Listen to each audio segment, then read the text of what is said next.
People quit goals all the time. Wrong goal, wrong timing, wrong season of life. But there's one reason that doesn't get talked about enough. They underestimated how long it would take. Not by a little, by years. They set the goal, make the plan, do the work, and then nothing happens. No visible progress, no proof, no yardstick. So they decide the goal isn't working, or worse, that they aren't working. They bail or they blame the market, the timing, the circumstances, anything outside themselves. Here's the truth. The only thing standing between you and what you want is the person in the mirror. Everything else is noise. Let me tell you a story. In 2014, my wife and I bought our home. When we closed, we had about $2,000 left in savings, not even one mortgage payment. We had big dreams, remodeled the second floor, add a bathroom, new garage door, hot tub, pool and patio, appliance upgrades. Long list. No idea how to make it happen.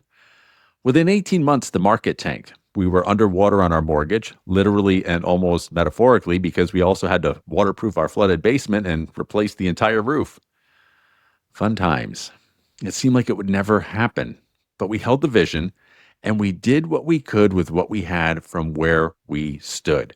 New light fixtures, furnishings we liked, appliance upgrades when we could afford them, small things we could afford that were in line with the bigger improvements we wanted. Acts of faith, deliberate moves that kept the dream alive. We did this for 6 years. During that time, my wife became a dental assistant. I advanced professionally. We reduced debt, built savings, kept moving. As the world recovered from the pandemic, we bought the hot tub. Then we refinanced and renovated the second floor, added a bath and a bedroom, replaced the garage door, and in 2024, 10 years after we bought the house, we built the pool and patio. Our home is exactly what we envisioned. 10 years.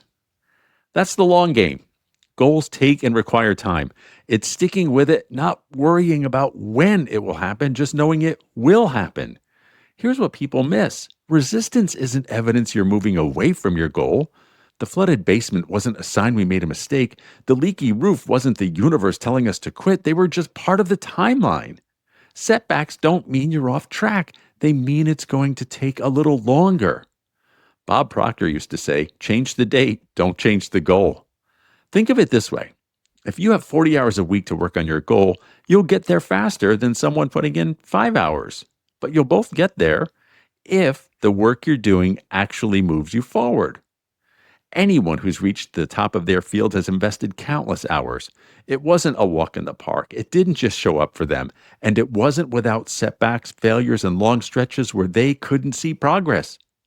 The difference between people who reach their goals and people who don't isn't talent. It's not luck. It's not strategy. It's the refusal to quit when there's no proof it's working.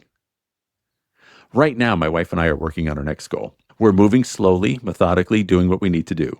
From where we stand, it looks like nothing is happening. Zero proof. But I know it's on its way because I know how this works now. The long game isn't sexy. It doesn't make for good content, but it's the only game that actually pays out. So if you're working on something that matters and it feels like nothing is happening, good. You are right on schedule. Keep moving. Do what you can with what you have from where you stand. Control what you can control. The person in the mirror is the only one who decides when it's over. Don't let them quit.